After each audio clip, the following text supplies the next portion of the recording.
Assalamualaikum warahmatullahi wabarakatuh. Nah, di pertemuan kali ini kita akan membahas bab 2, yaitu mengenai individu, kelompok, dan interaksi sosial.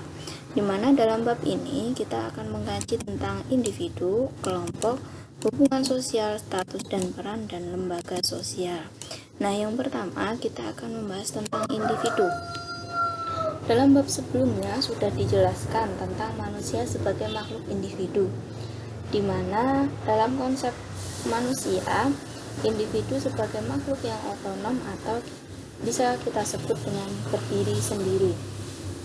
Kata individu berasal dari bahasa Latin, yaitu individuum, yang berarti terbagi atau kesatuan terkecil. Nah, jika didefinisikan, individu berarti orang atau seseorang atau perorangan. Nah, dengan demikian individu bersifat tunggal. Tadi yang pertama, orang atau perseorangan bersifat tunggal dan memiliki watak atau karakter yang berbeda-beda antara individu satu dengan individu lainnya.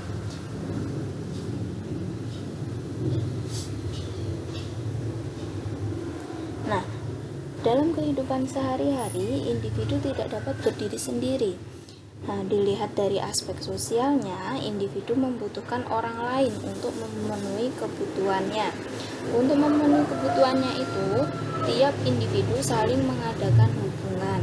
Nah, adanya kebutuhan-kebutuhan dan hubungan-hubungan ini mengarahkan individu untuk hidup bersama dengan orang lain, sehingga terbentuklah masyarakat. Masyarakat adalah kelompok manusia yang telah hidup dan bekerja bersama cukup lama, sehingga mereka dapat mengatur diri mereka dan menganggap diri mereka sebagai satu kesatuan sosial dengan batas-batas yang dirumuskan dengan jelas. Nah, di sini ada 4 hal yang menjadi alasan individu itu membentuk masyarakat. Yang satu, adanya faktor reproduksi, yaitu adanya keinginan individu untuk melanjutkan keturunannya. Nah, yang kedua itu menyadari dirinya lemah. Nah, di sini dalam artian individu itu memiliki kesadaran bahwa dirinya lemah dan segera mencari kekuatan bersama agar tetap bisa bertahan hidup. Nah, yang ketiga itu adanya keuntungan.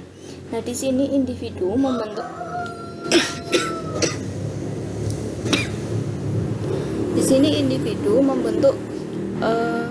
masyarakat karena adanya perasaan diuntungkan ketika berhubungan dan bergabung dengan individu lain.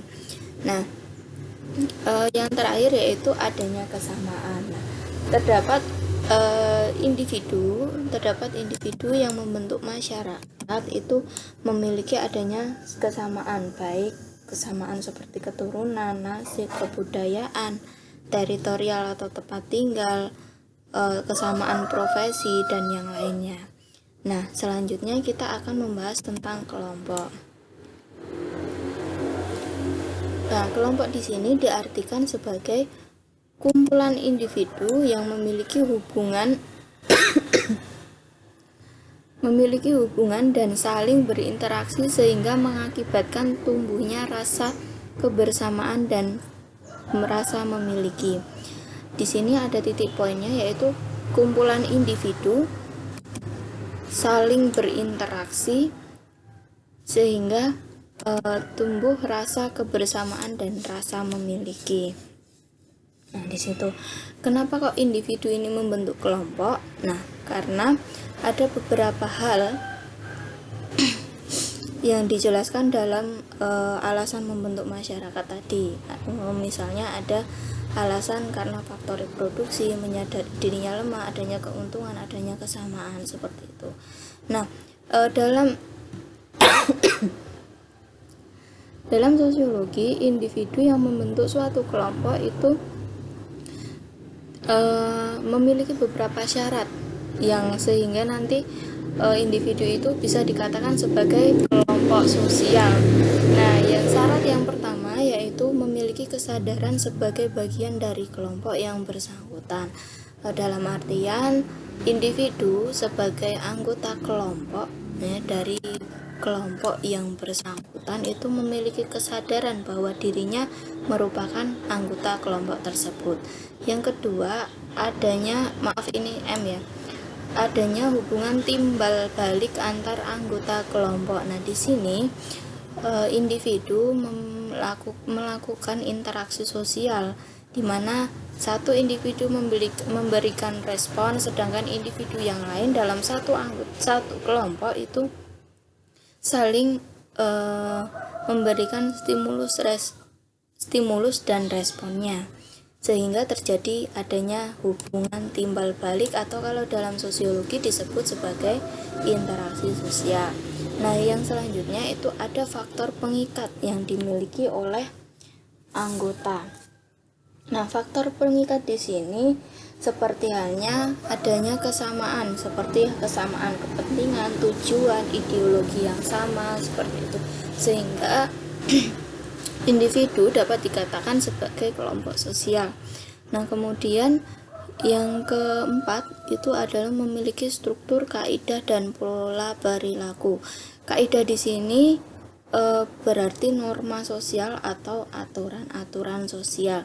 Nah, untuk struktur sendiri di sini ada yang namanya lembaga sosial, kelompok sosial. Tapi dalam kelompok sosial di sini, struktur ini terdiri dari ketua, misal kayak pengurus kelas, seperti ketua, bendahara, sekretaris, seksi-seksi, penanggung jawab, dan yang lainnya. Nah, di sini ada juga pola perilaku yang sama. Intinya melakukan hal-hal yang sama sesuai dengan tujuan dari kelompok sosial itu sendiri. Nah, yang terakhir yaitu bersistem dan berproses. Semua individu yang membentuk kelompok sosial pasti memakan waktu untuk mereka melakukan yang namanya proses, tidak serta-merta menjadi suatu kelompok sosial seperti itu. Nah, cukup sekian materi sosiologi hari ini. Kurang dan lebihnya mohon maaf. Semoga kalian sehat selalu, amin ya rabbal alamin. Akhir kalam, wassalamualaikum warahmatullahi wabarakatuh.